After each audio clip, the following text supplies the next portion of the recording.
deputies, men of the Reichstag. The President of the United States of America has addressed a telegram to me whose peculiar contents you are aware of. Since as the addressee of this document, I saw it only after the rest of the world had gained knowledge of it on the radio and in the press, and after countless commentators from international democratic institutions had kindly informed us that this telegram was a very adroit tactical paper which was to burden those states governed by the people with the responsibility for the aggression perpetrated by the plutocracies, I resolved to convene the German Reichstag to afford you, my deputies, the opportunity, in your capacity as the elected representatives of the German nation, to be the first to hear my response, which you may either confirm or reject. Beyond this, I thought it expedient to adopt the method employed by Herr President Roosevelt, and for my part, to proceed to inform the rest of the world of my answer by the means at our disposal. I should like equally to take advantage of this occasion to express those sentiments which have deeply moved me in light of the stunning historic events of the month of March of this year. These, my deepest sentiments, compel me to turn to Providence in humble gratitude, to thank it for calling on me, an unknown soldier in the World War, to rise to the heights of Führer of my dearly beloved folk. Providence permitted me to find the appropriate path, one not smeared with blood, to free my folk from misery and to lead it upward once again. Providence granted me the fulfillment of what I consider the mission of my life, to uplift the German folk from its defeat, to free it from the shackles of this most shameful diktat of all time. I have not, as France did in the years 1870 and 71, referred to the cession of Alsace-Lorraine as intolerable in the future. Not revised my stance on the matter, nor will I revise it in the future. Not once have I allowed my views to be violated or questioned in the interior, either for the sake of publicity or for any other reason. The return of the Tsar has removed from the face of the earth all territorial disputes between France and Germany in Europe. Nevertheless, I have always regretted that French statesmen take this, my stance, for granted. Things are not so simple. I have not preached this stance for fear of France. As a former soldier, I have no reason for such fear. Moreover, in the context of the Saar settlement, I have left no doubt that a refusal to return this territory to Germany was unacceptable to us. No, I have assumed this attitude towards France as an expression of my realization that it is necessary for Europe to find peace somehow, and that open, limitless demands for ever new territorial revisions would merely sow the seeds of lasting insecurity and tensions. If tensions have now arisen, Germany does not bear the responsibility for this. Instead, this is to be blamed on international elements intentionally promoting tensions to serve their capitalist interests. I have extended binding assurances to a series of states.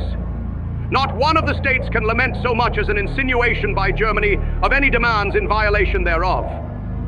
Not one Nordic statesman can claim, for instance, that either the German Reich government or German public opinion forced on him an unreasonable request which was incompatible with the territorial integrity or the sovereignty of his state.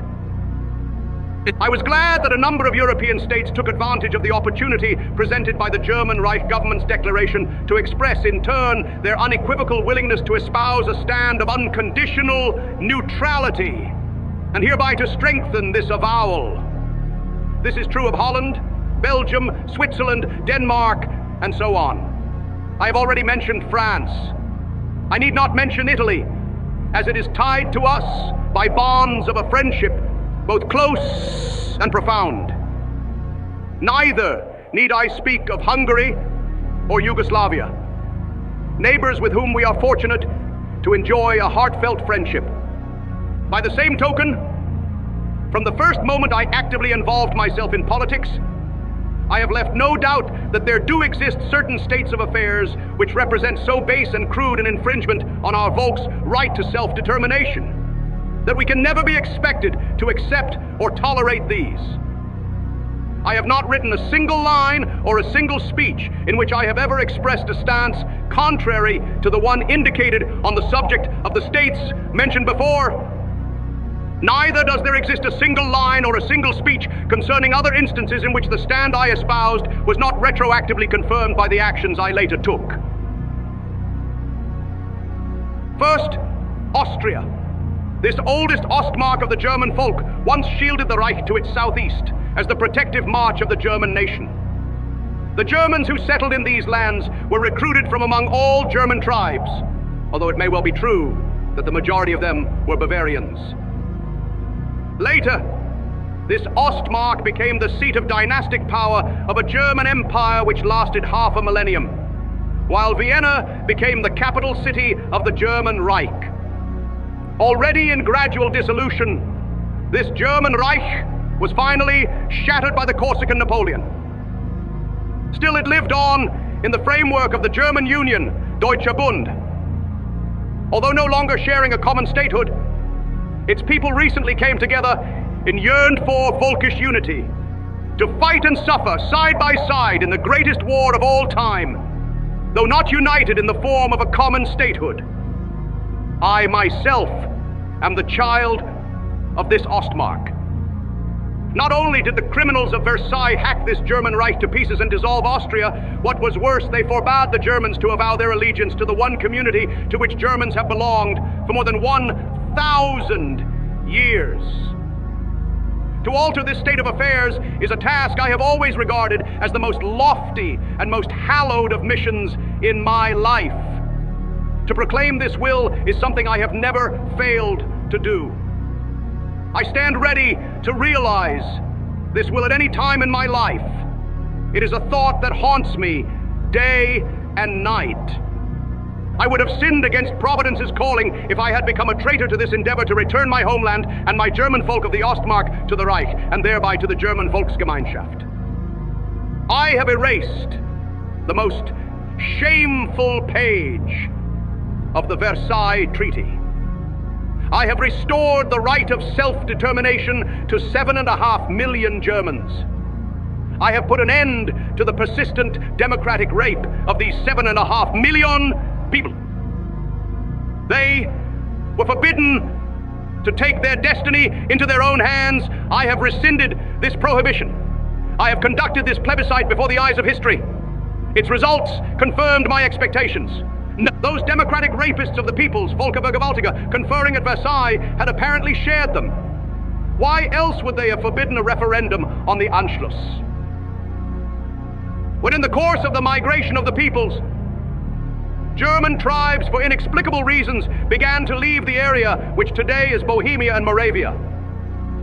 A foreign, Slavic people penetrated this area and drove a wedge between those Germans who had remained behind. Ever since, this people's Lebensraum was embraced by the German Volkstum in the form of a horseshoe.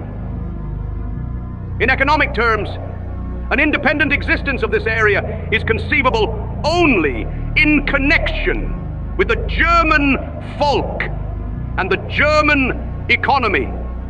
Besides this, nearly 4 million Germans live in the Bohemian and Moravian area.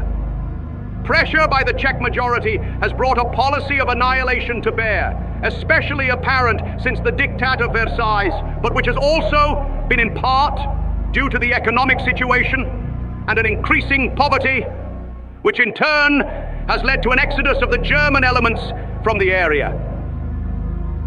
The numbers of the remaining Germans there dropped to approximately 3.7 million. While the fringes of this area are populated exclusively by Germans, there are several big islands of German speech in its interior. The Czechs are a people alien to us, given their foreign heritage. Through a community formed over 1,000 years, German influence has largely molded and fashioned their culture. Their economy is the result of affiliation with the greater German economy. At times, the capital of this area was a German imperial city. It is home to the oldest German university. Numerous cathedrals, city halls, palaces of noblemen and burghers attest to Germany's cultural influences. Throughout the centuries, the Czech people have fashioned their relations to the German folk, now the more closely, now the more distantly. Closeness of relations leads to a bloom of both the German and the Czech peoples. Separation to catastrophe. The merit and value of the German folk is known to us. The Czechs also deserve our respect for the sum of their skills and abilities, their enterprise and diligence, their love for their homeland and folklore. And indeed, there were periods in which respect for each other's national conditions was considered most natural. The credit for assigning to the Czech people the special role of a satellite state that can be set against Germany goes to the democratic architects of peace, Friedensmacher, at Versailles. To this end, they arbitrarily appropriated the possessions of other peoples to this state, not viable in its Czech ethnic core, Volkssubstanz. This meant that it was allowed to rape other nationalities in order to secure a state-financed latent threat to the German nation in Central Europe. For this state, whose so-called state people, Staatsvolk, was in the minority, could survive only due to the brutal oppression of its ethnic majorities. This oppression, in turn, was unthinkable unless the European democracies granted this state protection and assistance. This assistance would only be granted, however, if this state was willing to assume and play the role assigned to it at birth. To play this role meant preventing the consolidation of Central Europe, constituting a bridge for Bolshevist aggression into Europe, and, above all, to serve as a mercenary for the European democracy's agitation against Germany. Everything else arose then of itself. The more actively this state pursued its mission, the greater became the resistance of the ethnic minorities opposed to it. The greater the resistance, the greater the need for suppression. The resulting hardening of the inner antagonism led to an ever greater dependence on the democratic European founders of this state and its benefactors, for they alone were in a position to maintain economically the unnatural, artificial existence of this edifice. Essentially, Germany primarily pursued only one interest, namely, to deliver the nearly 4 million Germans in this country from this unbearable situation, and to enable them to return to their homeland.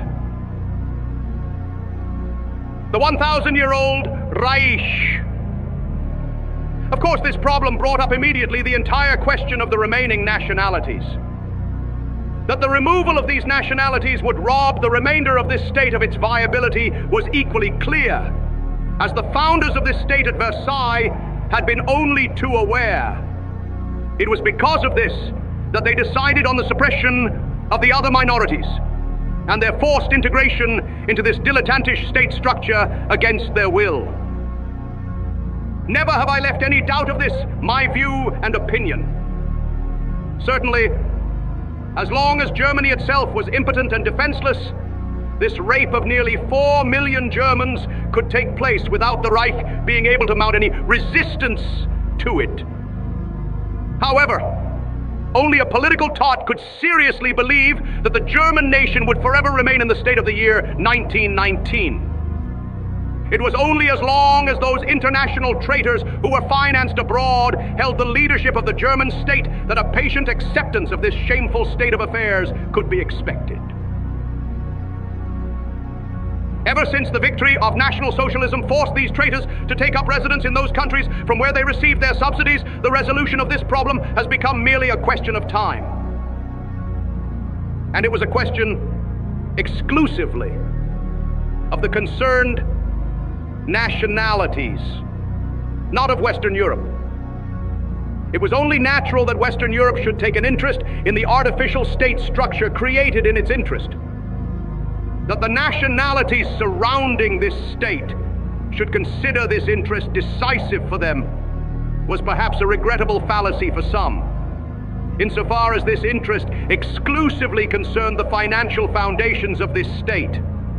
No objections to this would have been voiced by Germany, had not this financial interest in the end been subservient to the power politics and ambitions of the democracies.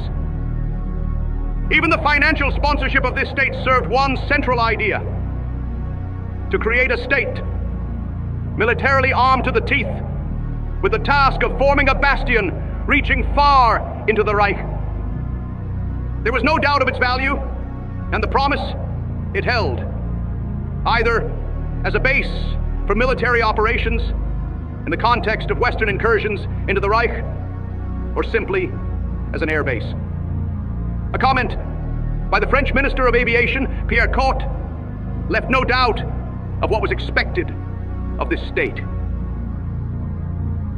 Calmly, he spoke his mind, saying that it would be the task of this state, in the event of conflict, to serve as a port for arrival and departure for bombers. From there, it would be possible to destroy the most important industrial centers in Germany within hours.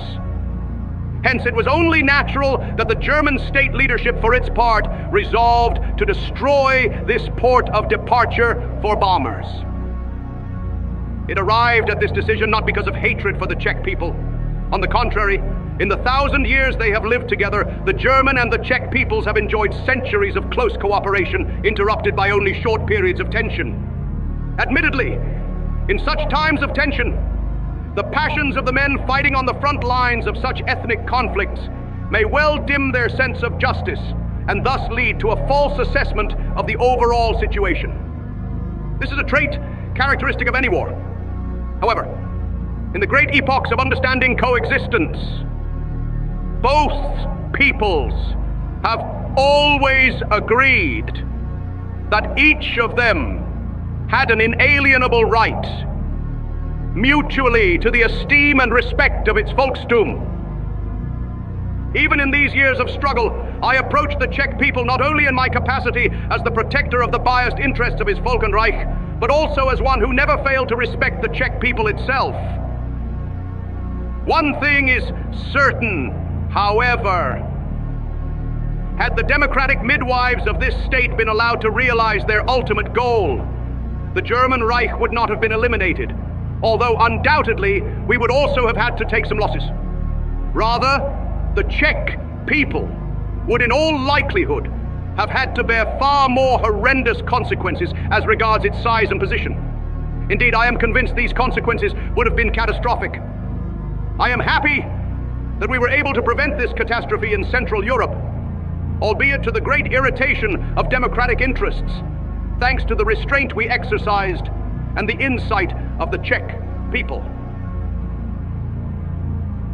For the National Socialist German Reich grants its citizens from the start what the best and most insightful Czechs have fought for throughout the decades. It is the right to one's own Volkstum, the right to cultivate it and to enjoy it freely. National Socialist Germany has no intention whatever of renouncing the racial principles on which we pride ourselves. They will not only benefit the German, but also the Czech folk. What we demand is respect for the historic necessity, for the economic predicament that confronts us all. As I announced the solution of this problem on March 22nd, 1938, before the Reichstag, I was convinced that I was attending to a Central European necessity. In March 1938, I still believed that we could resolve the minorities' question in this state by a slow evolution, and that sooner or later we would be able to assure a common platform by means of contractual cooperation, which would benefit the interests of all of us, not only politically but also economically. It was only when Herr Benisch, by then completely in the hands of his international democratic financiers, added a military aspect to the problem and unleashed a wave of repressions on the Germans and simultaneously attempted the well-known mobilization to deal the German state a defeat internationally and to damage its prestige, that I finally realized that a solution in this manner was no longer possible.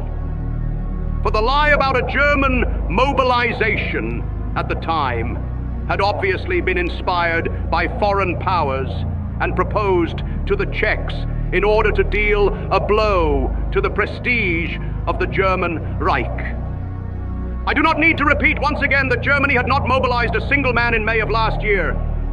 By contrast, all of us had been of the opinion that the fate of Herr Schuschnigg would induce others to seek an understanding by means of a more just treatment of their national minorities.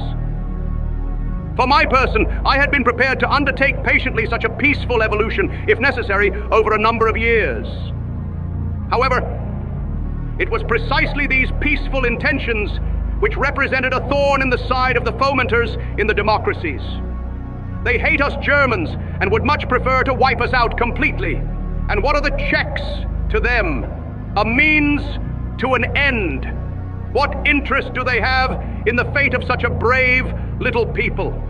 What do they care for the lives of a few 100,000 brave soldiers who unwittingly became the victims of their politics? These Western European fomenters of peace, Friedensschätzer, did not seek to promote peace, but to spill blood. And this bloodshed did enable them to rouse people yet again, and thereby to let more blood flow. That is why the mobilization was made up, and the public in Prague was told a pack of lies. These were intended to serve as arguments for a Czech mobilization. Above all, they were to furnish an excuse to exert highly welcome military pressure on the pending elections in the Sudetenland. According to these men's convictions, there remained only two possibilities for Germany. Either it accepted the Czech mobilization and hence suffered a shameful defeat, or it openly confronted Czechoslovakia in a bloody war. This would have made it possible to mobilize the peoples of Western Europe, who had no real interest in this matter, to plunge them into the necessary frenzy of bloodlust and mankind into a new catastrophe. Some would have the honor to lose their lives in this war, while others would profit from it. You are aware of the decision I made instantly at the time, my deputies. First, resolution of this question before the year 1938 ended, by October 2nd at the latest. Second, preparations for a solution by all those means which would leave no doubt that any attempts at interference would be thwarted by the united strength of the nation. At the time, I directed and gave orders for the expansion of our fortifications in the West. By September 25th, 1938, they were already in such a condition as to surpass the power of resistance of the former Siegfried Line by 30 to 40 times. Since then, they have essentially been completed. At present, the sections I later ordered to be added, running from Saarbrücken to Aix-la-Chapelle, are under construction. To a high degree, they are ready to assume their defensive role. The state in which this mightiest fortification of all time finds itself today affords the German nation the reassuring knowledge that no power on earth shall ever be able to pierce this front. When the first attempt at provocation by means of the Czech mobilization had not produced the desired results, a second phase set in. It revealed all the more the true nature of the interests involved in this affair, which concerned Central Europe exclusively. And when today a cry rings out in the world, "Never again Munich," this is ample evidence that these warmongers regard the peaceful solution of this problem as the most ruinous outcome that ever happened. They regret that no blood was shed. Not their blood, of course, since these fomenters never stand where the shots are being fired, but where the money is being made. By the way, it was not even necessary for this conference at Munich to convene. After all, it came about only because those states which agitated for resistance at all costs later on began to search for a more or less decent escape route, once the problem called for a solution in one way or another. For without Munich, i.e. without the Western European states' intervention, the solution of this entire problem, had there ever been a like escalation of events, would have been child's play. The decision at Munich resulted in the following. 1. return of substantial parts of the German frontier areas in Bohemia and Moravia to the Reich. 2. Preservation of options for a resolution of the other problems with this state, i.e. the return or the migration of the remaining Hungarian and Slovak minorities. 3. Issue of a guarantee. From the start, as far as Germany and Italy were concerned, the guarantee of this state was made conditional on the consent of all interested parties bordering the state, and thus depended on the actual resolution of those questions concerning the interested parties. The following questions remained open. 1. Return of the Magyar parts to Hungary. 2. Return of the Polish parts to Poland. 3. Resolution of the Slovak question. And 4. Resolution of the Ukrainian question. As you are aware, barely had the negotiations between Hungary and Czechoslovakia begun when the Czechoslovakian as well as the Hungarian negotiators approached Germany and Italy, standing at our side with the request to undertake, as arbitrators, the drawing of the new borders between Slovakia, the Carpatho-Ukraine, and Hungary. In so doing, they themselves failed to exhaust the possibility of an appeal to the four powers, and thus waived this right, i.e., declined to take advantage of it. And this was quite understandable. All those residing in this Lebensraum wished to preserve peace and quiet. Italy and Germany were ready to heed this call. Neither England nor France objected to this agreement, which in its nature had already bypassed the formalities of the Munich Agreement.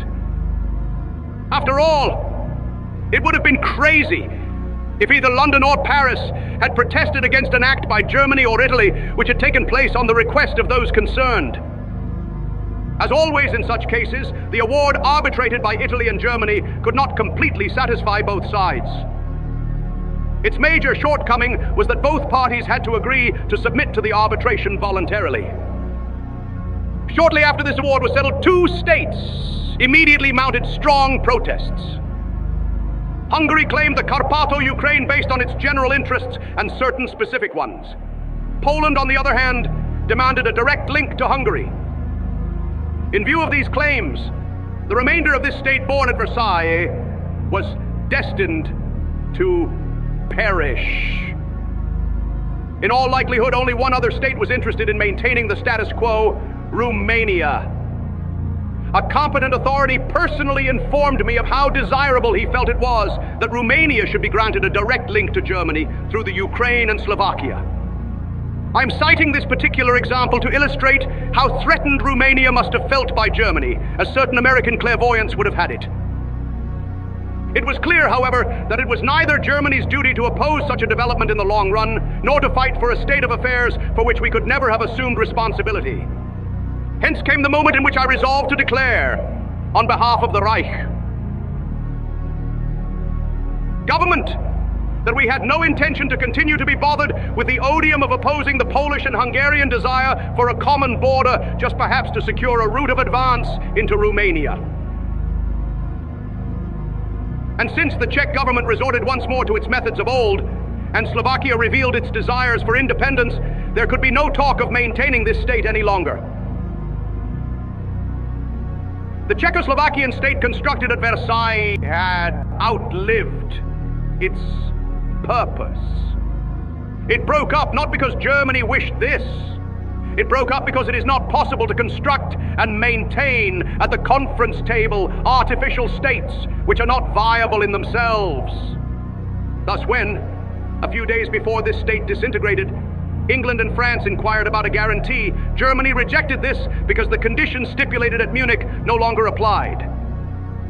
To the contrary, when the German Reich government finally resolved to intervene on its part, now that this whole structure was in the process of disintegration, and for all practical purposes had already disintegrated, then this occurred in the fulfillment of a self-evident duty. In this context, the following ought to be noted. On the occasion of the Czech Foreign Minister Chvalkovsky's first visit to Munich, the German Reich government clearly expressed its views on the future of Czechoslovakia. At the time, I myself assured Herr Minister Chvalkovsky that given a decent treatment of the large remaining German minorities in Czechia and a pacification of the whole state, Germany would assume a fair attitude. We did not wish to create difficulties for this state. I left no doubt that if Czechia undertook any steps reminiscent of the political tendencies of the retired Herr Dr. Beneš, Germany would not tolerate a development along this line. Such a development would be nipped in the bud. At the time, I also pointed out that the maintenance of huge military arsenal in Central Europe without aim and object had to be regarded as a source of danger. Later developments proved how right this warning of mine had been.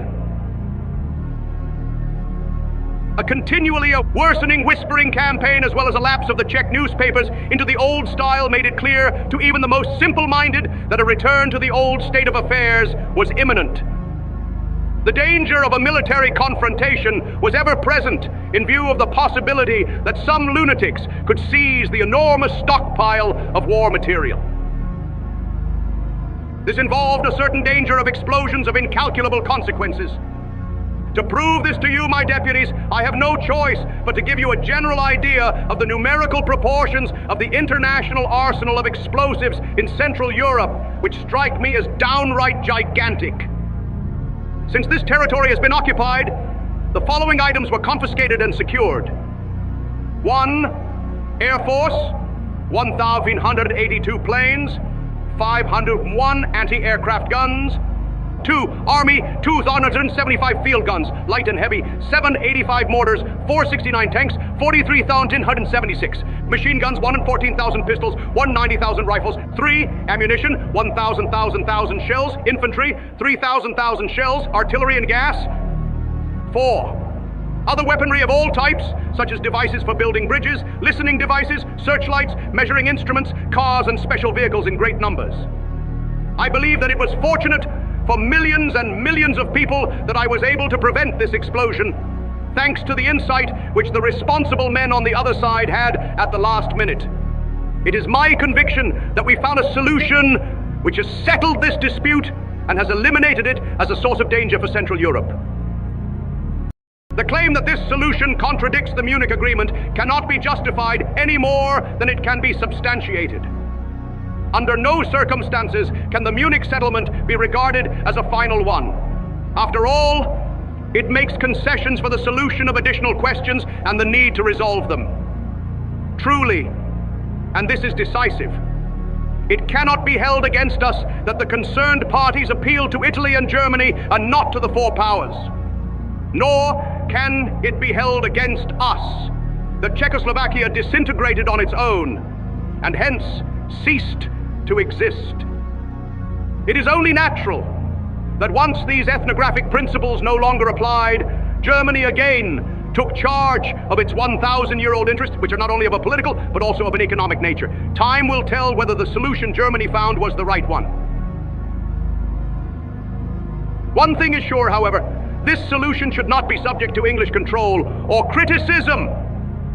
For the Länder of Bohemia and Moravia have nothing at all to do with the Munich Agreement, since they constituted the final remnants of the former Czechoslovakian state. As little right as we have to subject English measures, whether just or unjust, to German control and criticism, for instance in Northern Ireland, as little right does England possess to do this in the case of the old German electorates. I completely fail to understand how the personal understanding reached by Mr. Chamberlain and myself at Munich can be applied to this case. After all, the case of Czechoslovakia was dealt with in the Munich Agreement insofar as it was possible to deal with it at that point. Beyond this, it was only planned that should the concerned parties be unable to arrive at an agreement themselves, they could appeal to the four powers. After a period of 3 months, the four powers would meet again for further consultations. Now the concerned parties have not appealed to the four powers, but to Germany and Italy. Evidence for the legitimacy of this step lies in the fact that neither England nor France voiced any objections. Moreover, they have accepted without any further ado the award arbitrated by Germany and Italy. No! The agreement Mr. Chamberlain and I entered into has nothing to do with the problem at hand. It applies exclusively to questions concerning the coexistence of England and Germany. This is equally evident in the statement that such questions in the future ought to be dealt with in the spirit of the Munich Agreement and the Anglo-German Naval Agreement, which advocate friendly relations by means of mutual consultations. Should this agreement apply to any and all future German political activities, then England could not take any further steps, for instance in Palestine or anywhere else for that matter, without consulting Germany before taking action. We certainly expect nothing of the kind. And in turn, we protest that this is expected of us. When Mr. Chamberlain now concludes that the Munich Agreement is null and void because we abrogated it, I shall take note of his disposition as of today, and I shall draw the proper conclusions. Throughout my years of political activities, I have always advocated the idea of establishing close Anglo-German friendship and cooperation. I found countless congenial people in my movement. Perhaps they even joined my movement because of this conviction of mine. The desire for Anglo-German friendship and cooperation not only reflects my own proper sentiments on the topic, derived from the common heritage of our two peoples, but also my opinion that the existence of the British Empire is of importance to mankind and in its best interest. Never have I left any doubt about my conviction that the maintaining of this empire is an object of inestimable value to mankind's culture and economy.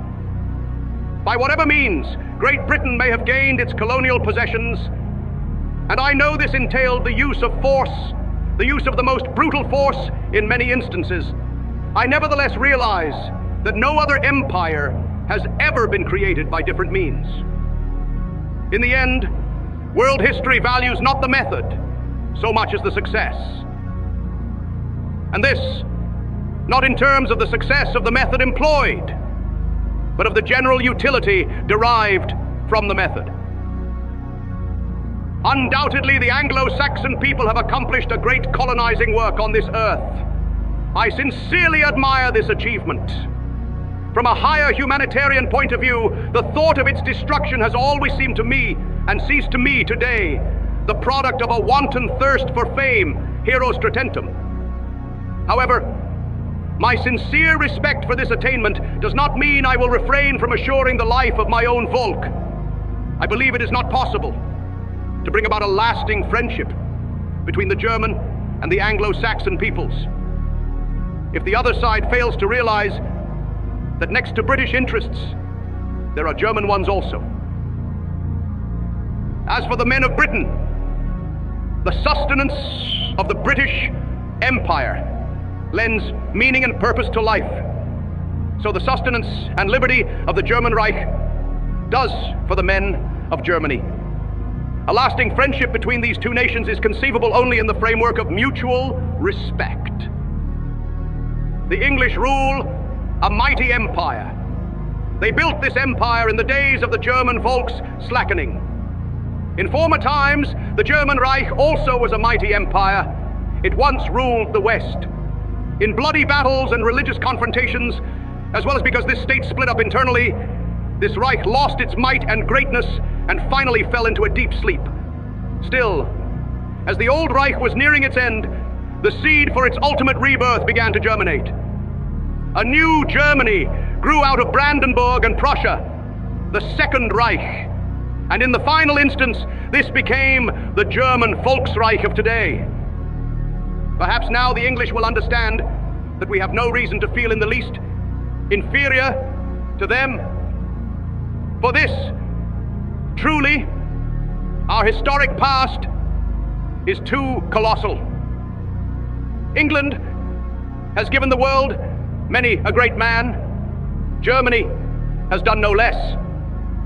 The difficult struggle for the survival of our folk has demanded of us, in the course of 3 centuries, a blood sacrifice in the defense of the Reich, far outstripping the sacrifices other peoples had to make to secure their existence. That, perpetually the victim of aggression, Germany was not able to maintain its assets, that it had to sacrifice many provinces, has been the result of the state's undesirable development, which caused its impotence. We have now overcome this condition. We, as Germans, therefore do not feel inferior to the British. Our respect for our country is just as great as that of every Englishman for England. The history of our folk throughout the past 2,000 years affords us grounds enough indeed to fill us with sincere pride. Should England declare itself incapable of understanding this, our attitude, and should it instead perhaps regard Germany as a vassal state, then our offer of love and friendship for England will have been for naught. We shall neither despair nor lose heart because of this. Instead, we shall then set out on a path, conscious of our own strength and that of our friends, which shall secure our independence and not prejudice our dignity. I am aware of the British Prime Minister's declaration in which he maintains he cannot place any trust in assurances by Germany. Under the circumstances, I felt that we should no longer burden him or the English people with conditions unthinkable without mutual trust. When Germany became National Socialist and thus initiated its resurrection, I made a proposal for my part in pursuit of my stalwart policy of friendship for England, to impose voluntary limits on German armament at sea. This implied the will and conviction that war should never again be possible between England and Germany. And this remains my will and my conviction even today.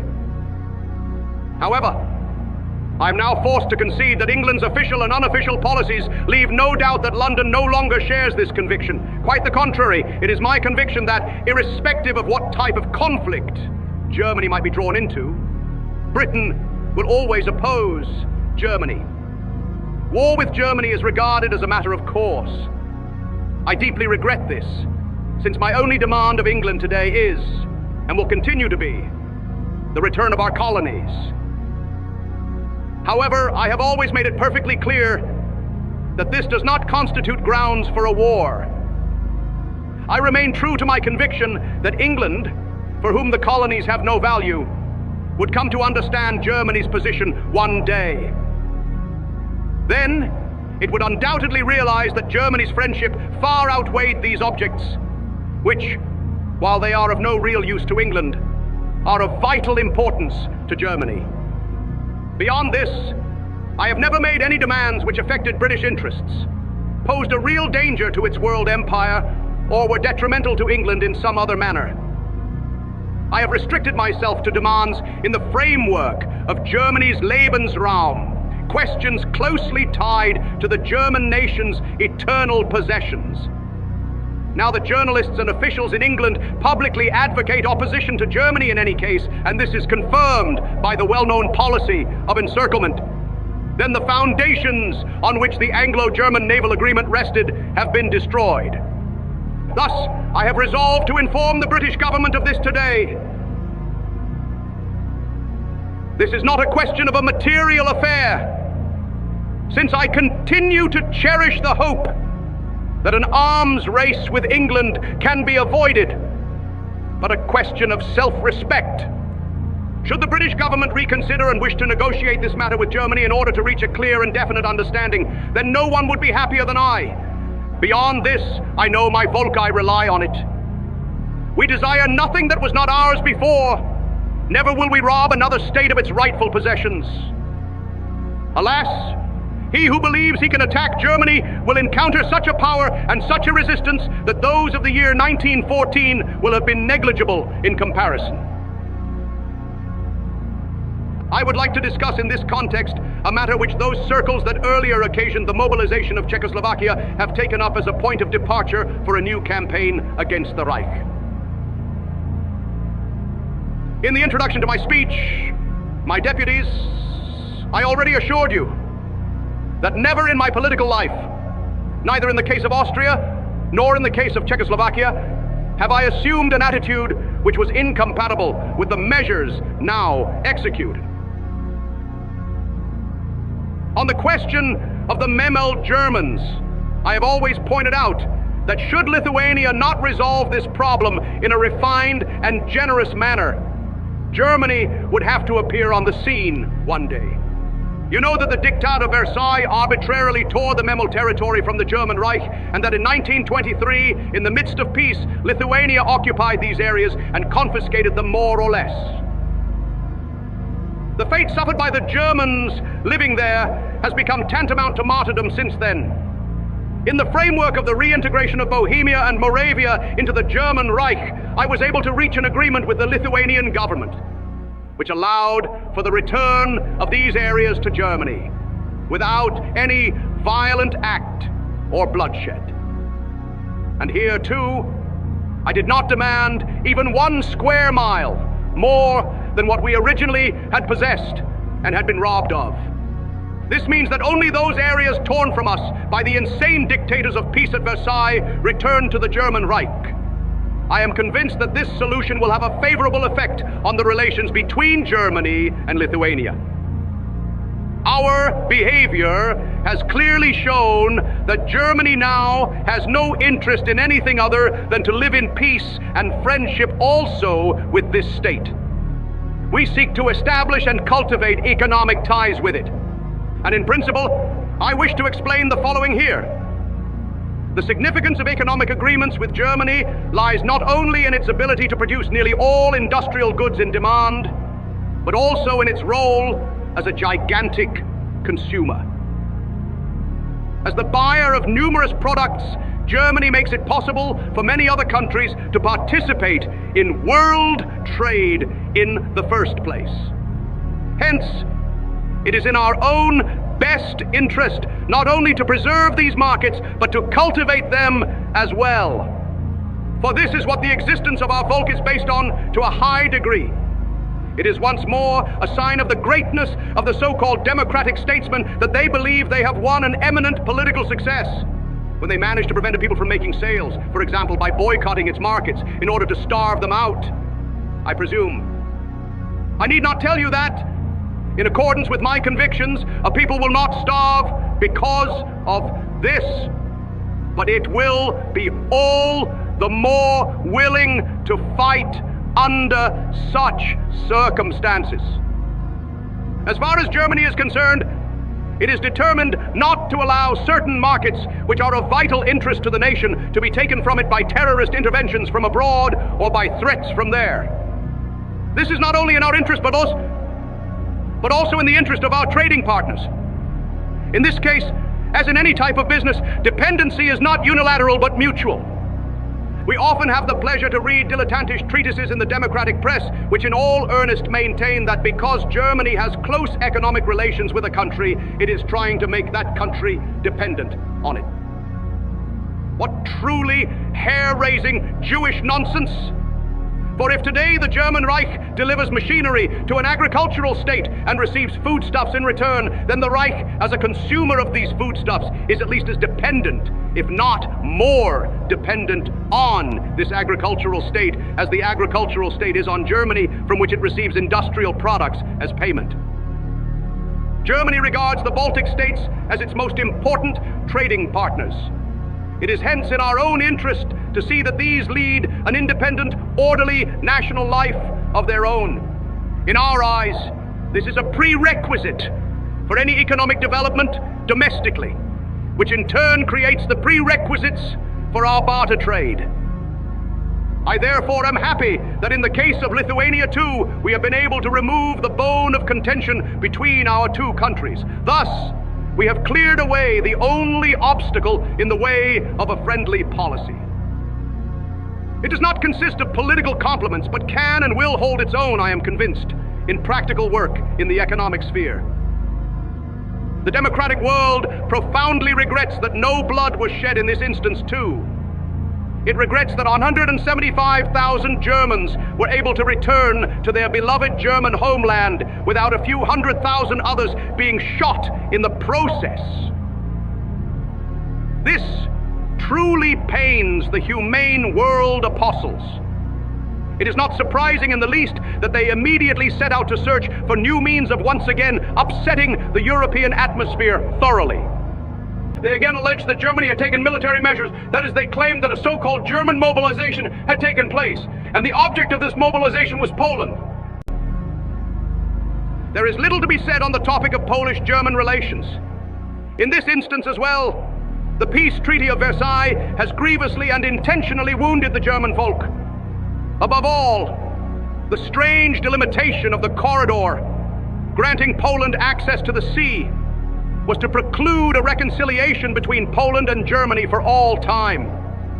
And, as emphasized earlier, this problem is perhaps the most painful one for Germany to bear. This notwithstanding, I remain steadfast in my conviction that the necessity of granting the Polish state free access to the sea cannot be ignored. Moreover, in principle, I have always maintained that it would be expedient that people whom Providence has destined or damned, for all I care, to live next to one another, did not needlessly and artificially poison their relations. The late Marshal Pilsudski, who adhered to this view also, was willing to review the issue of a decontamination of Polish-German relations, and finally to arrive at an agreement in which Germany and Poland pledged themselves to renounce war as a means of settling conflicts between them. Poland was granted one exception from this agreement: the provision that pacts of assistance previously entered into by Poland would not be affected by this regulation. Reference here was solely to the mutual assistance pact with France. It was accepted as a matter of course that this provision applied only to the pact already concluded, and was not to be extended to pacts to be concluded in the future. It is a fact that this German-Polish pact considerably contributed to a relaxation of tensions in Europe. Nevertheless, one question remained open, one issue which would naturally have to be resolved sooner or later: the question of the German city of Danzig. Danzig is a German city, and it wishes to return to Germany. On the other hand, this city does have contractual obligations to Poland, although they were forced on it by the dictators of peace at Versailles. Now that the League of Nations, previously a great contributor to the unrest, has commissioned a most tactful High Commissioner to represent its interest, the question of Danzig was destined to land on the conference table once more, at the very latest when this ominous institution itself began to fade. I regard the peaceful resolution of this question as a further contribution to a final relaxation of tensions in Europe. This relaxation of tensions is assuredly not promoted by the smear campaign of warmongers gone crazy, but rather by the elimination of real sources of danger. Since the problem of Danzig was discussed several times a few months ago, I forwarded to the Polish government a concrete proposal. I will now inform you, my deputies, of the contents of this proposal. You shall be able to judge for yourselves whether this proposal was not the most gigantic concession imaginable in the service of peace in Europe. As emphasized previously, I have always recognized the necessity for this state to have access to the sea, and I have taken account of this. I am not a democratic statesman, I am a realistic National Socialist. However, I held it equally necessary to point out to the government in Warsaw that just as it desires access to the sea, Germany desires access to its province in the east. These are indeed difficult problems. Germany bears no responsibility for this. The ones to be blamed are the magicians of Versailles, who either out of malice or thoughtlessness set up 100 powder kegs all around Europe, each equipped with a fuse virtually impossible to extinguish. You cannot solve these problems in the same old way. I hold it to be absolutely essential that new ways be found.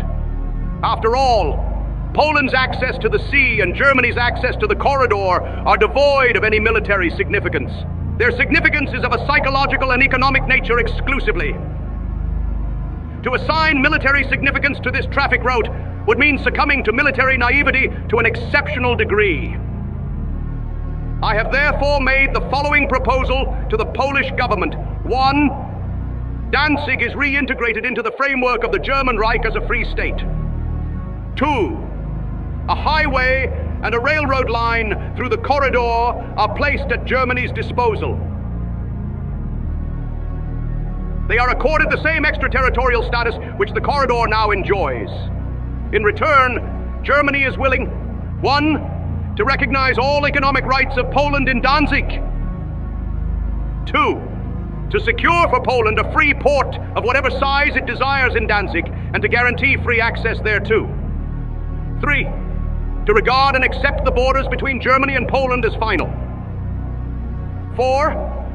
to enter into a 25-year pact of non-aggression with Poland, a pact which would far outlive me, and 5. to secure the independence of the Slovak state through cooperation between Germany, Poland, and Hungary, which is tantamount to a virtual renunciation of a one-sided German hegemony in this area. The Polish government has refused this proposal of mine and has declared itself willing. 1. to discuss only the question of a potential replacement of the present League of Nations High Commissioner.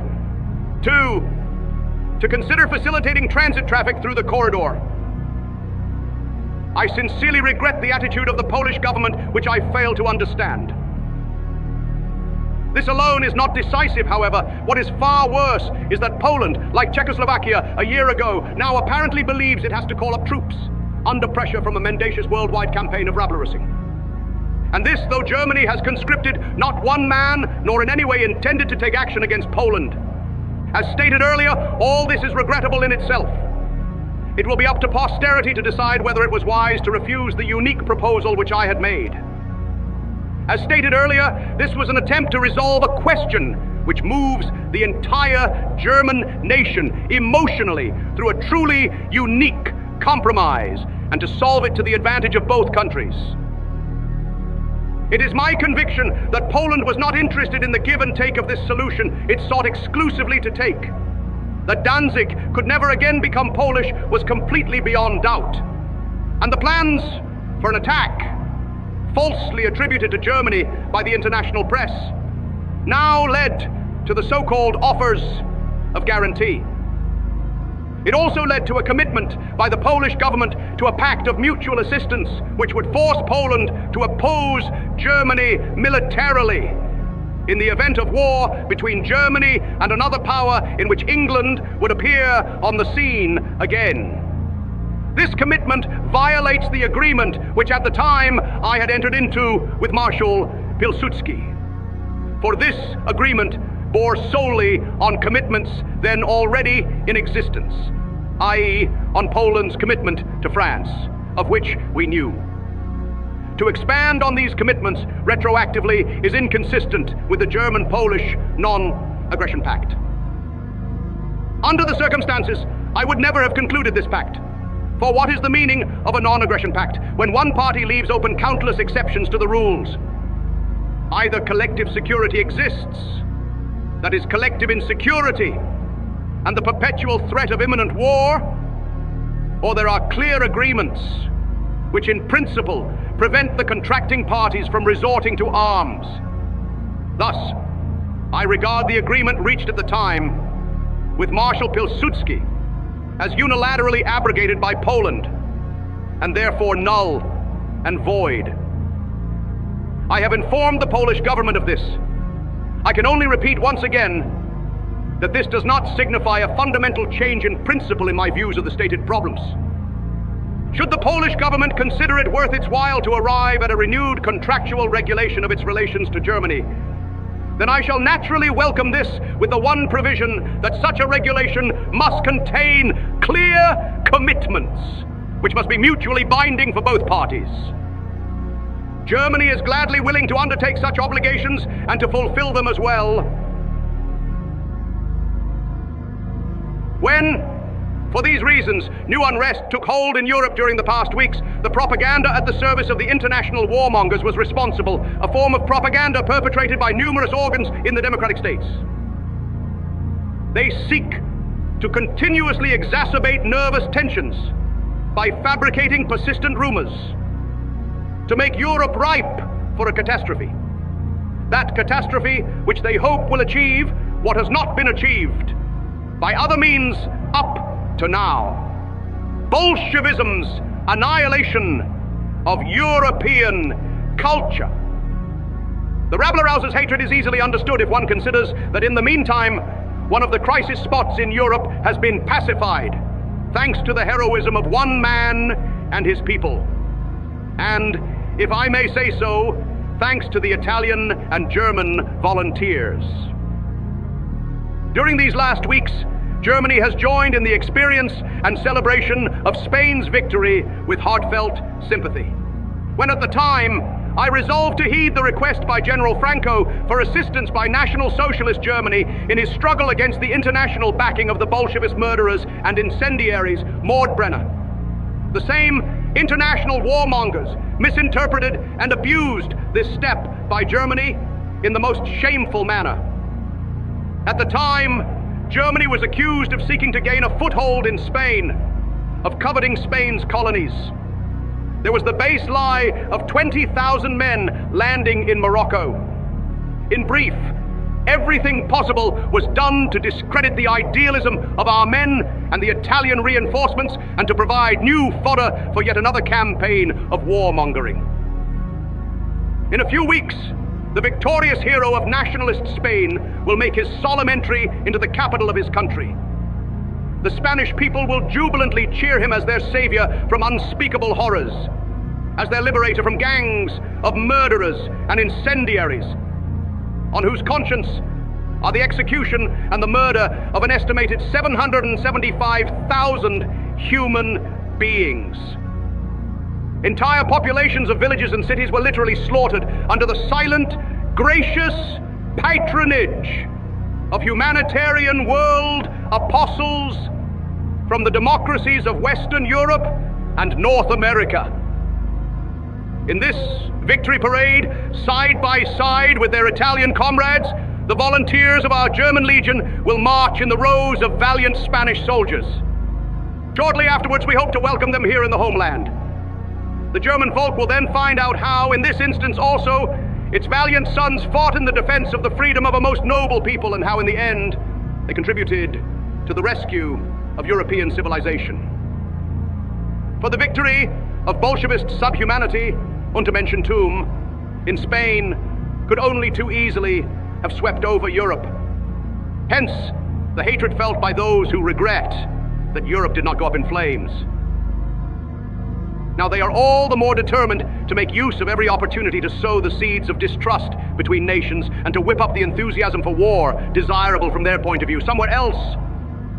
What these international warmongers have come up with in the last weeks, in terms of mendacious statements and falsified reports, which were circulated in numerous newspapers, was partially as childish as it was spiteful. And its first success, insofar as it did not serve the domestic politics of the democratic governments exclusively, has been the spread of a type of nervous hysteria, which in the land of unlimited possibilities has presently already led to people thinking that a landing by Martians is possible. However, the actual purpose is to prepare public opinion to accept the English policy of encirclement as necessary, and if worse comes to worse, to support this policy. By contrast, the German folk can calmly go about its daily work. The best army in Germany's history defends its frontiers. A gigantic Luftwaffe protects its airspace. Its coasts have been made unassailable by any enemy power. In the West, the mightiest bulwark of all time has been erected. What is decisive, however, is the unity of the Volkskörper, the trust all Germans place in their Wehrmacht, and I believe I can say this, the trust that all place in their leadership. No less is the trust our leadership and our folk place in our friends. And therefore stands the one state which in its fateful solidarity is closest to us in all respects. And in this year also, fascist Italy has shown the greatest possible understanding for Germany's justified interests. No one should be surprised that for our part, we reciprocate these sentiments for Italy's vital necessities. The alliance which binds the two peoples can never come apart. Any attempt to rock it is ludicrous in our eyes. In any event, a few days ago, one great democratic newspaper published an article which illustrates and elucidates this well. It maintained that one could no longer count on playing Italy and Germany against each other in order to destroy them separately later. Thus, the German Reich government has profound understanding for the lawfulness of the action of our Italian friend against Albania and has welcomed it. Yes, fascism has not only the right, but the duty to attend to the preservation of order in this Lebensraum, which nature and history have assigned to Italy. Only such an order can lay the foundations for the bloom of human civilization and its maintenance, and the rest of the world can no more doubt, in the end, the civilizing works of fascism than it can doubt those of National Socialism. In both cases, undeniable facts speak against untenable fibs and unproven assertions by the other side. It is the long-term goal of the German state leadership to bring about increasingly close relations between Germany, Italy, and Japan. We regard the continued existence and the preservation of the freedom and independence of these three world powers as a strong element in the maintenance of a truly human civilization, a practical civilization, as well as a more just world order for the future. As I mentioned in my introduction earlier, the world was informed of the contents of a certain telegram on April 15th, 1939. I did eventually see this telegram myself, though not until somewhat later. It is difficult to classify this document. It simply fits into no known category. Therefore, my deputies of the German Reichstag, standing before you and hence before the German folk, I will try to analyze the contents of this curious document. From there, I will go on to give the necessary answers in your name and in the name of the German folk. 1. Mr. Roosevelt is of the opinion that I also ought to be aware that throughout the world, hundreds of millions of human beings are living today in constant fear of a new war or even a series of wars. This was of definite concern to the United States, for whom he spoke, as it must also be to the peoples of the other nations of the entire Western Hemisphere. Answer. To this, I would like to say that the fear of war has undoubtedly haunted mankind throughout the ages, and rightly so.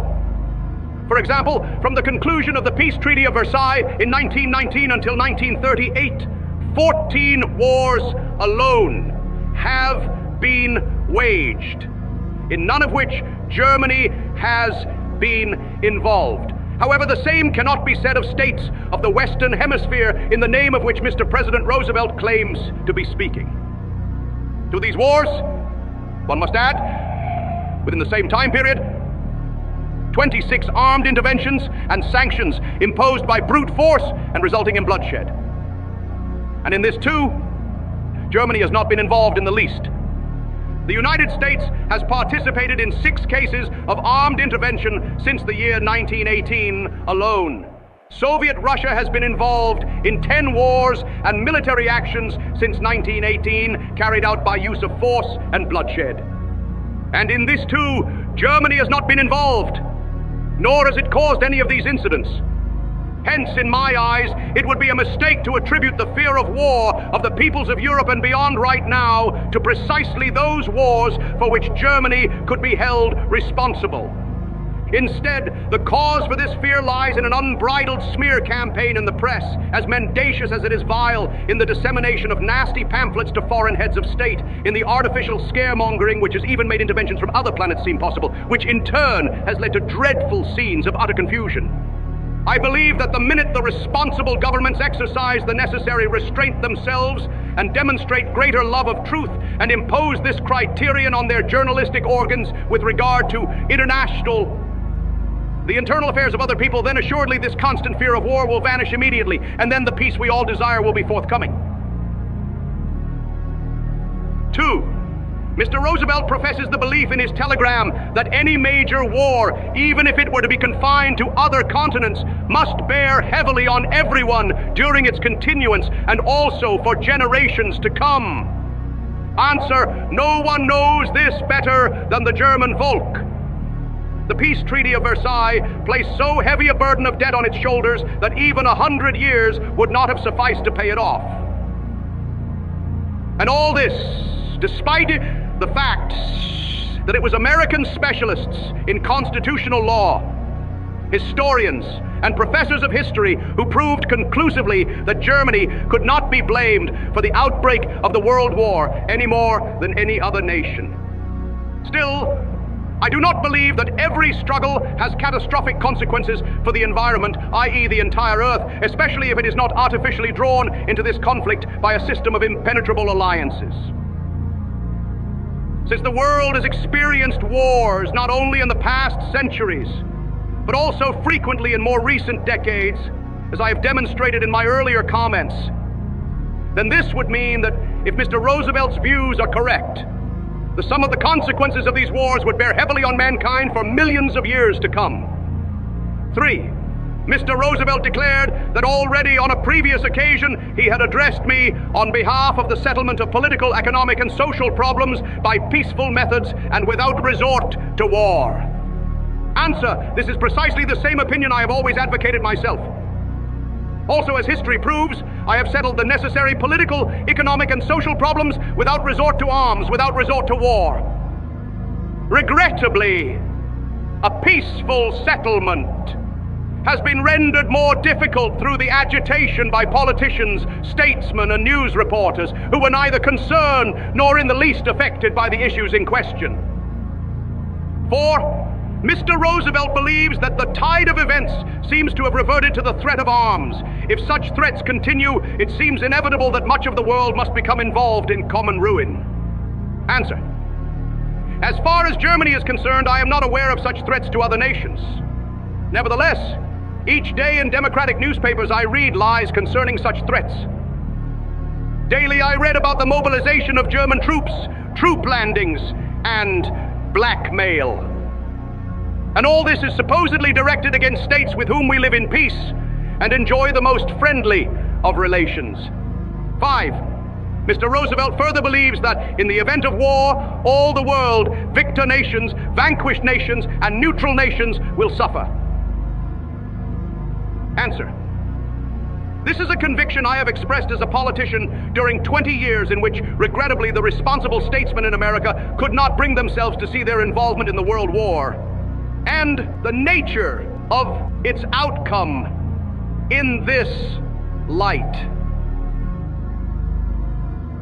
6. Mr. Roosevelt believes that it is clear that the leaders of great nations have it in their power to liberate their peoples from the disaster that impends. Answer: if this is indeed clear, then it must be truly criminal negligence not to employ a less refined expression by the leaders of these peoples if they prove incapable of curtailing, in view of the powers at their command, the excesses of their warmongering press, and thereby of sparing the world the disaster which threatens in the case of armed confrontation.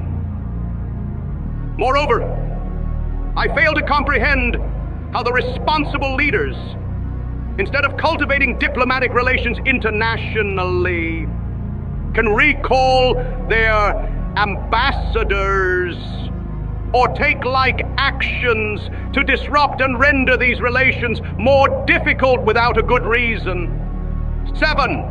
Mr. Roosevelt declares that 3 nations in Europe and 1 in Africa have seen their independent existence terminated.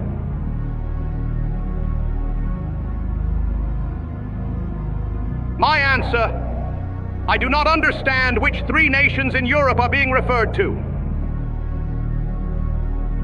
Should reference be made to the provinces which have been reintegrated in the German Reich, then I must bring a mistaken notion of history to the attention of the President. these nations have by no means lost their independence within Europe. Rather, it was in the year 1918 when, through the breach of a solemn promise, they were torn from the communities they belonged to. The stamp of nationhood was imprinted on their brow, one they neither desired nor deserved. Independence was likewise forced on those who gained no independence thereby, but who instead were forced into a dependency on foreign powers whom they despise. As far as the nation in Africa is concerned, which supposedly lost its freedom too, this is evidently yet another case of mistaken identity. Not one nation in Africa has lost its freedom. Rather, nearly all former inhabitants of this continent have been subjected by brute force to the sovereignty of other peoples. This is how they lost their freedom. The people of Morocco, the Berbers, the Arabs, the Negroes, and so on, all of them became the victims of foreign powers, whose swords assuredly did not bear the inscription "Made in Germany," but instead made by democracies. 8. Mr. Roosevelt then says that reports, which he trusts are not true, insist that further acts of aggression are contemplated against still other independent nations. Answer: I hold such rumors, devoid of any basis in reality, to constitute a violation of peace and quiet in the world. I perceive therein an attempt to frighten small nations, or at least an attempt to make them increasingly nervous. Should Mr. Roosevelt have concrete cases in mind, then I would request that he name the states threatened by an attack and the potential aggressors in question. Then it will be possible to eliminate from the face of this earth these outrageous and general accusations by short declarations. 9. Mr. Roosevelt declares that plainly the world is moving toward the moment when this situation must end in catastrophe unless a more rational way of guiding events is found. He then goes on to declare that I have repeatedly asserted that I and the German people have no desire for war. If this is true, there need be no war. My answer: once again, I would like to state that first of all, I have not waged war. And second, I have lent expression to my distaste for war, as well as for warmongering for many years. Third, I do not know why I should wage war. I would be greatly indebted to Mr. Roosevelt if he could explain all this to me.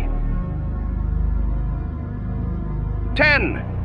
Mr. Roosevelt finally espouses the opinion that nothing can persuade the peoples of the earth that any governing power has the right or need to inflict the consequences of war on its own or any other people, save in the case of self-evident home defense. My answer: I hold this to be the attitude embraced by all reasonable men. Only it seems to me that in almost every war, both parties tend to claim to be acting in self-evident home defense. Regrettably, the world does not possess any institution, including the person of Roosevelt, able to resolve this problem unequivocally. For example, there is no doubt that America did not enter into the World War in self-evident home defense. A commission appointed by Mr. Roosevelt himself to investigate the reasons for America's entry into the World War arrived at the conclusion that this entry had been essentially for the realization of capitalist interests. Now, all there is left for us to do is to hope that the United States itself shall adhere to this noble principle in the future and will not make war on another people save in the case of self-evident home defense. 11. Mr. Roosevelt further argues that he speaks not through selfishness or fear of weakness, but with the voice of strength and with friendship for mankind. My answer: had America raised its voice of strength and friendship for mankind in a more timely fashion, and above all, had this voice carried with it practical applications, then at least the treaty could have been prevented, which has become the source of the greatest disruption for mankind of all time, namely, the Diktat of Versailles. 12. Mr. Roosevelt further declares that it is clear to him that all international problems can be solved at the council table. My answer: theoretically, that may well be possible, since one ought to think that in many instances reason would prevail in pointing to the justness of the demands on the one side and to the necessity of making concessions on the other. For example, according to all laws of reason, logic, and the principles of an all-encompassing higher justice, even according to the commandments of a divine will, all nations should equally partake in the goods of this world. It is not right that one nation should occupy so large a Lebensraum that not even 15 inhabitants live on 1 square kilometer, while other nations are forced to sustain themselves with 140, 150, or even 200 inhabitants per square kilometer. And under no circumstances could these fortunate nations then seek to restrict the existing Lebensraum of those already impoverished, for example, by taking away their colonies. Thus, I would be happy if these problems could actually be solved at the council table. My skepticism is based on the fact that it was America which lent expression itself to pronounced reservations regarding the effectiveness of conferences. Without doubt, the greatest council of all time was the League of Nations. It was the will of an American president which created this body. All nations of this world together were to solve the problems of mankind at its council table. However, the first state to withdraw from this endeavor was the United States. And this was the case because President Wilson himself already had voiced severe misgivings about the possibility of solving truly decisive international problems at the council table. With all due respect to your opinion, Mr. Roosevelt, it is contradicted by the actual fact that in the nearly 20 years of the League of Nations existence, this greatest permanent conference of the world, it didn't manage to solve even one truly decisive international problem. Throughout many years, the Treaty of Versailles had selectively excluded Germany from active participation in this great international conference in breach of the promise given by President Wilson.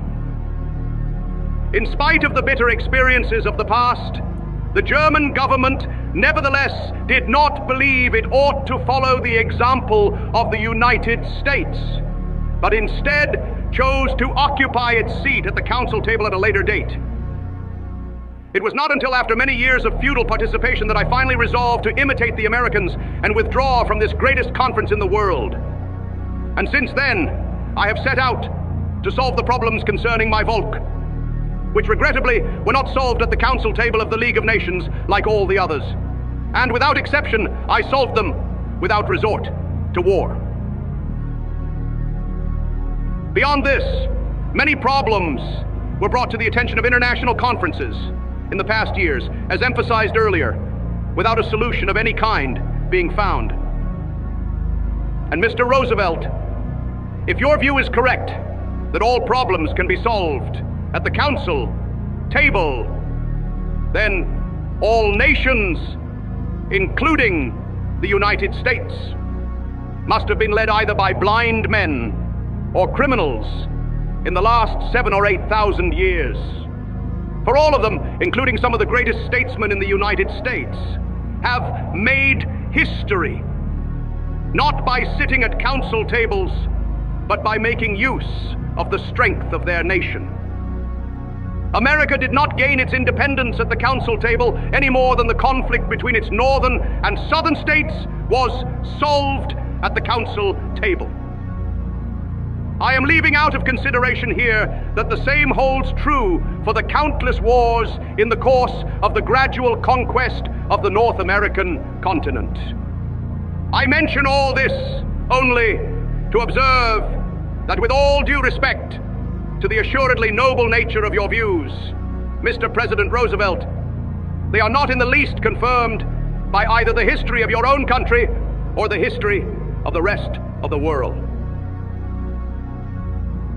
13. Mr. Roosevelt further asserts that it is therefore no answer to the plea for peaceful discussion for one side to plead that unless they receive assurances beforehand that the verdict will be theirs, they will not lay aside their arms.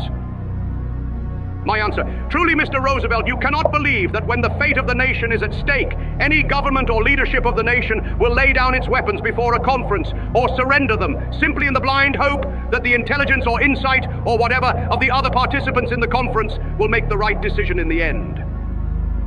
Mr. Roosevelt, there has been only one people and one government in all of world history which has adhered to the formula which you recommend, that of Germany.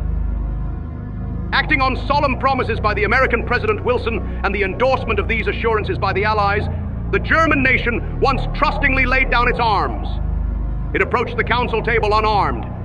However, once it had laid down its arms, the German nation no longer was even invited to the conference. Instead, contrary to all assurances, the greatest breach of promise of all time was effected. And then, one fine day, instead of resolving the greatest confusion of all time at the council table, the most inhuman diktat in the world brought about even more terrible confusion. The representatives of the German Volk, having laid down their arms and trusting in the solemn assurances of the American president, appeared unarmed to accept the diktat of Versailles. They were received not as the representatives of a nation which throughout 4 years had withstood the whole world with immense heroism in the struggle for its freedom and independence, but instead they were treated in a more degrading manner than could have been the case with Sioux chiefs. The German delegates were called names by the mob, stoned. They were dragged to the greatest council table in the world, no differently than prisoners to the tribunal of a victor. There, at gunpoint, they were forced to accept the most shameful subjugation and pillage of all time. Let me assure you, Mr. Roosevelt, that it is my own unshakable will to see to it that not only now, but in the future as well, no German ever again shall step into a conference room defenseless. Instead, every representative of Germany shall perceive behind him the united force of the German nation, today and in the future, so help me God. 14. Mr. Roosevelt believes that in conference rooms as in courts, it is necessary that both sides enter upon the discussion in good faith, assuming that substantial justice will accrue to both. Answer: the representatives of Germany shall never again enter into a conference which means nothing other than a tribunal for them. For who is to judge them? In a conference, there is neither a prosecution nor a judge. There are only two warring parties, and if the common sense of the concerned parties cannot find a solution or a settlement, then surely they will not submit themselves to a judge's verdict by disinterested foreign powers. Besides, it was the United States which declined to step before the League of Nations for fear of becoming the unwitting victim of a court which could decide against the interest of individual parties, provided the necessary majority vote was attained. Nevertheless, I would be greatly indebted to Mr. Roosevelt if he could explain to me how precisely this new world court is to be set up. Who are to be the judges? How shall they be selected? To whom shall they be held responsible? And above all, for what shall they be held responsible?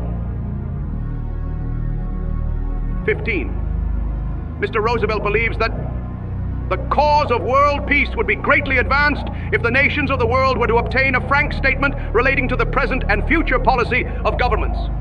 Answer: in countless public addresses, Mr. Roosevelt, I have already done this. And in today's session, I have made such a frank statement before the forum of the Reichstag insofar as this is possible within the span of 2 hours.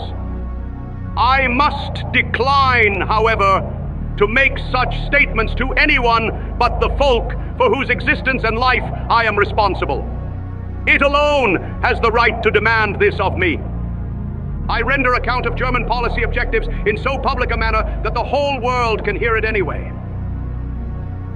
Alas, these clarifications are of no consequence to the rest of the world, as long as there is a press capable of distorting any explanation, making it suspect, placing it in question, and concealing it beneath new, mendacious answers. 16. Mr. Roosevelt believes that the United States, as one of the nations of the Western Hemisphere, is not involved in the immediate controversies which have arisen in Europe. Hence, he trusts that I should be willing to make such a statement of policy to him as the head of a nation far removed from Europe.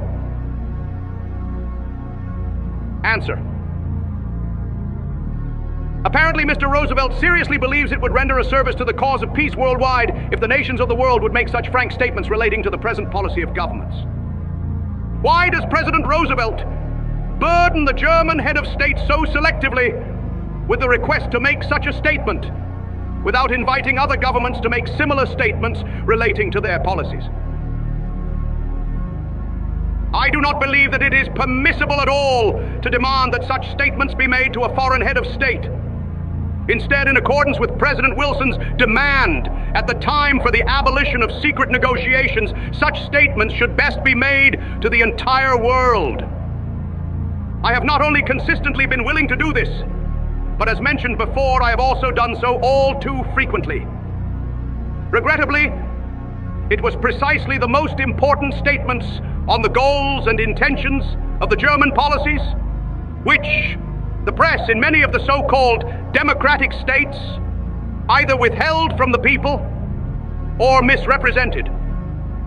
When, however, the American President Roosevelt feels called on to address such a request to Germany or Italy, of all states, simply because America is far removed from Europe, then, since the distance between Europe and America is equally great, our side also would have the right to question the President of the United States on the foreign policy goals pursued by America and the intentions on which this policy is based. For instance, with regard to the states of Central and South America. In this case, Mr. Roosevelt surely would refer us to the Monroe Doctrine and decline this request as an uncalled for interference in the internal affairs of the American continent. Now, we Germans advocate exactly the same doctrine with regard to Europe, and in any event, we insist on it insofar as this regards the domain and the interests of the Greater German Reich. Besides this, of course, I would never allow myself to direct a similar request to the President of the United States of America, as I assume he would justly regard this as tactless. 17. Mr. Roosevelt now declares further that he is willing to communicate such declaration to other nations now apprehensive as to the course which the policy of your government may take. Answer. By what means does Mr. Roosevelt determine which nations are apprehensive as to the course of the policy of Germany and which do not? Or is Mr. Roosevelt in a position, in spite of the surely enormously heavy load of work on his shoulders in his own country, to assess by himself the inner state and frame of mind of foreign peoples and their governments? 18. Mr. Roosevelt demands finally that we give assurance that your armed forces will not attack or invade the territory or possessions of the following independent nations: Finland, Estonia, Latvia, Lithuania, Sweden, Norway, Denmark, the Netherlands, Belgium, Great Britain and Ireland, France, Portugal, Spain, Switzerland, Liechtenstein, Luxembourg, Poland, Hungary, Romania, Yugoslavia, Russia, Bulgaria, Greece, Turkey, Iraq, the Arabias, Syria, Palestine, Egypt, and Iran. Answer. As a first step, I took pains to inquire from the cited states whether first, they are apprehensive. Second, I asked whether Mr. Roosevelt's inquiry on their behalf was initiated by them, or whether at least he had secured their consent in this. The responses obtained were negative throughout, in part even marked by outright indignation. However, a number of the cited states could not forward their response to us because, like Syria, for example, they are presently not in the possession of their liberty, since their territories are occupied by the military forces of the democratic states, which have robbed them of all their rights. Third, far beyond this, the states bordering Germany have all received many binding assurances and many more binding proposals than Mr. Roosevelt requested of me in his peculiar telegram. Fourth, should there be a question as to the value of these general and specific statements which I have repeatedly made, then would not any additional statement of this nature, even if it was made to Mr. Roosevelt, be equally worthless? After all, what is decisive is not Mr. Roosevelt's opinion of such statements, but the value assigned to them by the states in question. Fifth, I must yet point out to Mr. Roosevelt a few additional mistaken notions of history. For instance, he mentions Ireland and requests a statement that Germany not attack Ireland. Now, I have just read a speech by the Irish Prime Minister De Valera, in which, contrary to the opinion of Mr. Roosevelt, he oddly enough does not accuse Germany of oppressing Ireland, and instead reproaches England for the persistent aggressions under which his state suffers. And despite Roosevelt's great insight into the needs and concerns of other states, it can safely be assumed that the Irish Prime Minister knows better what threatens his country than the President of the United States does. Equally, it appears to have slipped Mr. Roosevelt's mind that Palestine is not being occupied by German troops, but by English ones. By brute force, England is curtailing Palestinian freedom and is robbing the Palestinians of their independence to the advantage of Jewish intruders for whose cause the Palestinians suffer the most cruel of abuses. The Arabs living in this territory assuredly have not complained to Roosevelt of German aggressions. Rather, in persistent appeals to international public opinion, the Arabs lament the barbaric methods by means of which England seeks to overpower a people who loves its freedom and fights only to defend it. And this may well be one of the problems Mr. Roosevelt would like to see solved at the council table. It ought to be decided by an impartial judge and not by brute force, military means, mass executions, the torching of villages, the dynamiting of houses, and so on. One thing is certain. In this case, England cannot claim to be repulsing the threat of an Arab attack on England. Instead, England is the invader, whom no one bade come, and who seeks to establish his reign by force in a country not belonging to him. A number of similarly mistaken historic notions of Mr. Roosevelt are to be noted, not to mention how difficult it would be for Germany to conduct military operations in states and countries, some of which are at a distance of 2,000 to 5,000 and more kilometers. I wish to state the following in concluding. The German government nonetheless is willing to extend an assurance of the type desired by Roosevelt to each and every one of the cited states, if this state desires it and approaches Germany with such a reasoned request. However, there is one prerequisite. This assurance must be absolutely mutual in nature. This will be superfluous in a number of the cases of the states cited by Roosevelt, since we are either already allied to them, or at the very least enjoy close and friendly relations with them. And beyond the duration of such an arrangement, Germany will gladly enter into agreements with each of these states, agreements of the nature desired by this state. I would not like to let this opportunity pass without extending assurances to the President of the United States on the issues of territories of most immediate concern to him, namely the United States itself and the other states of the American continent. And herewith, I solemnly declare that any and all allegations of a planned German attack on American territories or an intervention to be pure swindle and crude fabrication. Not to mention that, assessed from a military standpoint, such allegations can only be the products of an overwrought imagination. 19. Mr. Roosevelt declares in this context that he considers of crucial importance the discussions that are to relate to the most effective and immediate manner through which the peoples of the world can obtain progressive relief from the crushing burden of armament. Answer. Mr. Roosevelt apparently is not aware that this problem already was completely resolved as far as Germany was concerned. In the years 1919 to 1923, the German Reich completely disarmed, as explicitly confirmed by the Allied commissions, to the extent enumerated below. The following were destroyed in the Army: 59,000 field guns and barrels, 130,000 machine guns, 31,000 trench mortars and barrels, 6,000, 7,000 rifles and carbines, 243,000 MG barrels, 28,000 gun carriages, 4,390 trench mortar carriages, 38 dice, 750,000 shells, 550,000 hand grenades and rifle grenades, 400,000 live fuses, 491,000 rounds of small arms ammunition, 335,000 tons of shell cases, 23,515 tons of cartridge cases, 37,600 tons of gunpowder, 79,000 ammunition gauges, 212,000 telephone sets, 1,072 flamethrowers, and so on. Further destroyed were sledges, mobile workshops, flak vehicles, limbers, steel helmets, gas masks, machines of the former war industry, and rifle barrels. Further destroyed in the air were 15 times 7 and 14 fighter planes and bombers, 27,757 aircraft engines. At sea, the following were destroyed: 26 heavy battleships, 4 coastal armored ships, 4 battle cruisers, 19 light cruisers, 21 training ships and special ships, 83 torpedo boats, 3 and 15 U-boats. Also destroyed were motor vehicles of all types, gas bombs and in part anti-gas defense equipment, propellants, explosives, searchlights, sighting devices, range finders and sound rangers, optical instruments of all kinds, harnesses and so on, all airplane and airship hangars and so on.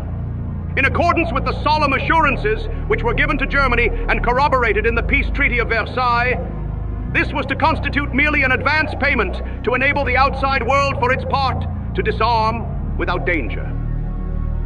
As in all the other cases, having placed its faith in the promises given, Germany was to be shamefully deceived once more.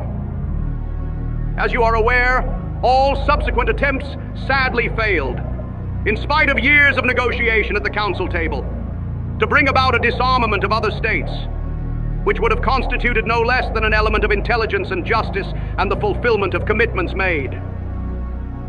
I myself have contributed to these discussions a series of practical suggestions, Mr. Roosevelt, and I sought to initiate debate to at least reduce armament as much as possible. I suggested a 200,000-man ceiling for standing armies, an abolition of all offensive weapons, bombers, gas warfare, and so on. 20.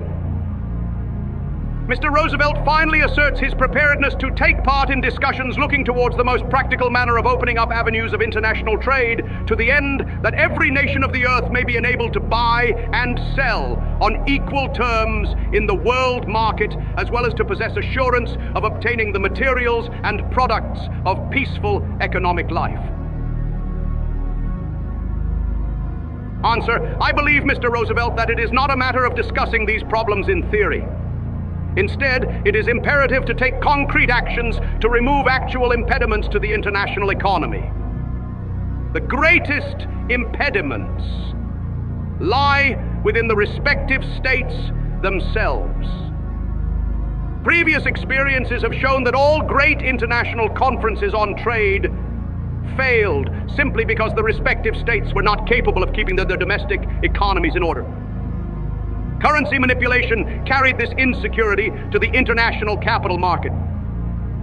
Above all, this resulted in constant fluctuations in the exchange rates. It likewise places an intolerable burden on world trade relations if, because of ideological considerations, it is possible for certain countries to unleash a campaign of wild boycotts of other peoples and their goods, and thereby to practically exclude them from participation in the market. I believe you would render us a great service, Mr. Roosevelt, if you took advantage of your strong influence in the United States to eliminate these particular impediments to the conduct of truly free trade. However, it did not prove possible to see through these proposals in the rest of the world, in spite of Germany's complete disarmament. I therefore advanced proposals for a ceiling of 300,000 men to be put up for discussion. The result was equally negative. I thereupon continued to place a series of other detailed disarmament proposals before the forum of the German Reichstag, and hence before the international public. Nobody even thought of joining in these discussions. Instead, the rest of the world began to reinforce its existing vast armament.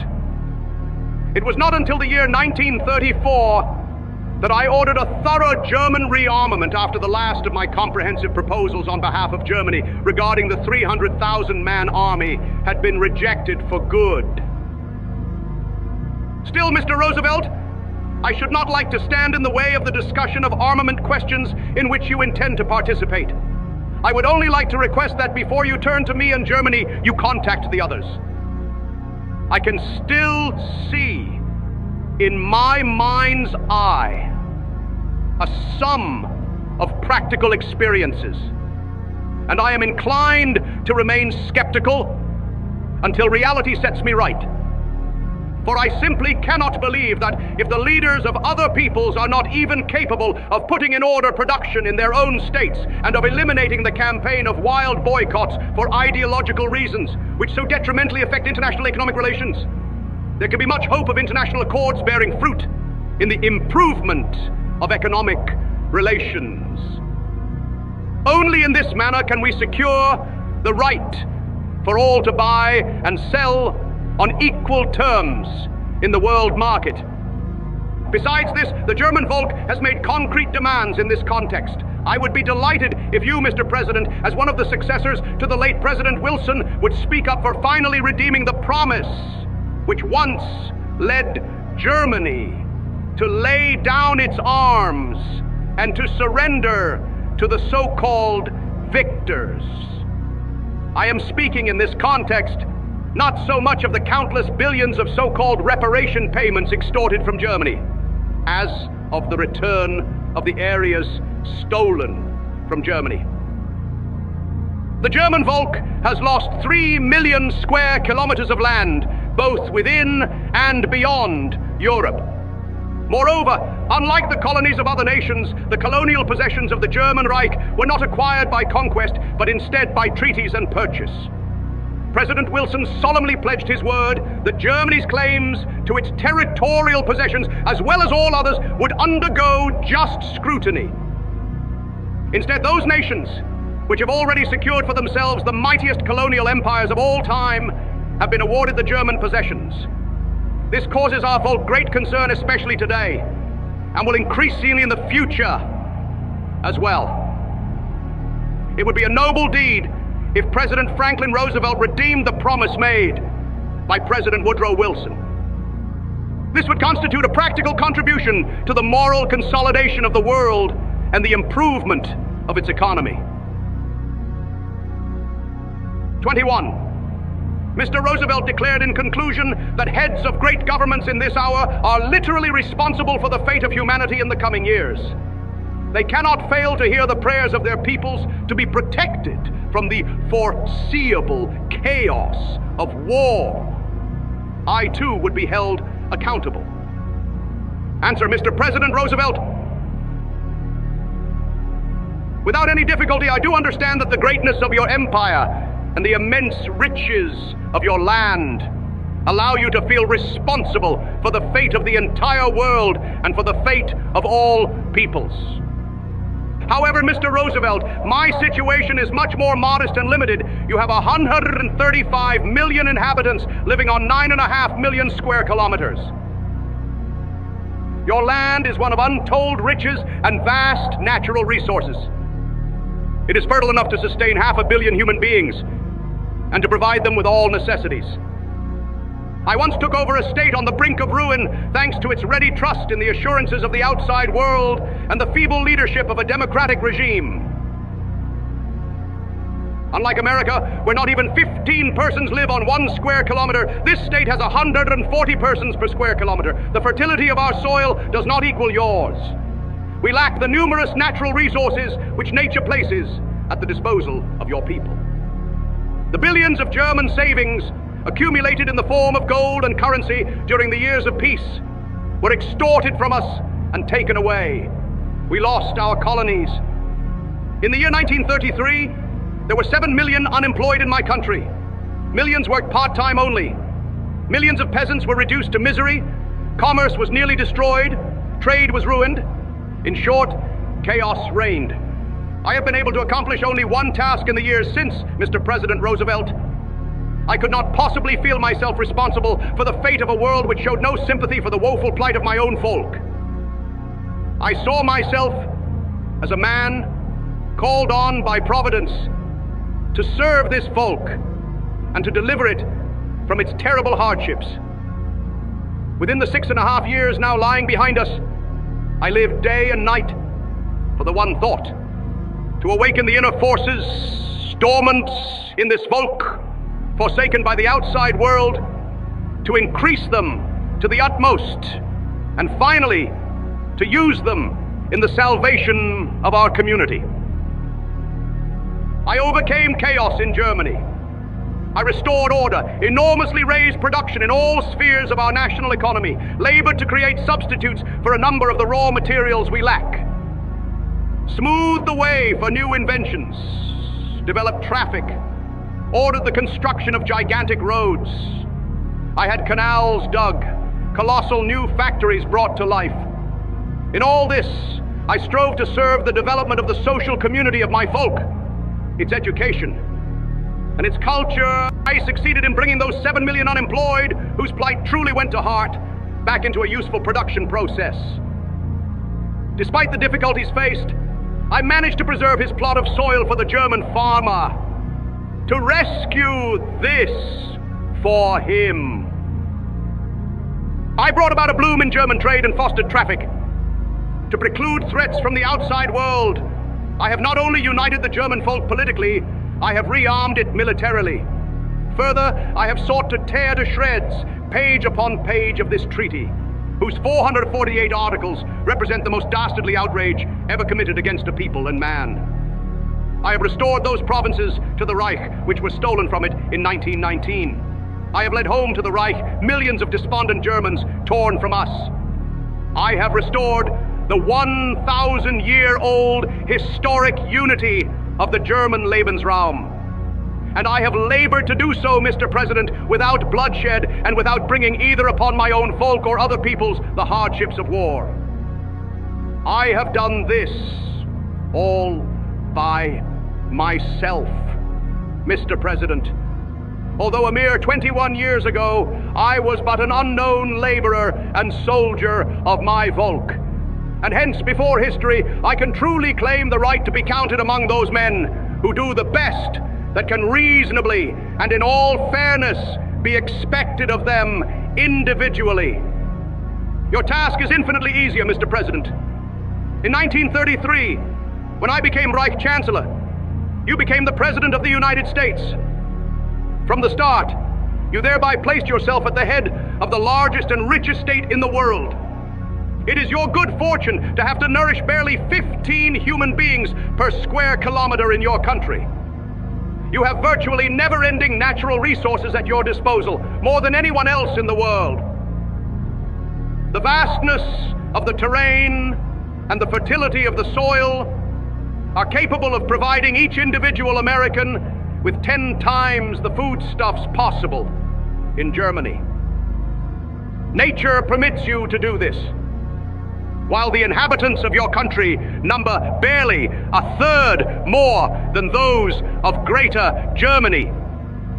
They have 15 times its Lebensraum at their disposal. Thus, the vastness of your country allows you to have the time and leisure to attend to problems of a universal nature. You hence conceive of the world as so small a place that you can intervene beneficially and effectively wherever this might be required. In this sense, your concerns and suggestions can be far more sweeping than mine. For my world is the one in which Providence has put me, Mr. President Roosevelt, and for which I am responsible. It is a much smaller one. It contains only my Volk. But I do believe I am thereby in a better position to serve those ends closer to the hearts of all of us: justice, welfare, progress, and peace for the entire community of man.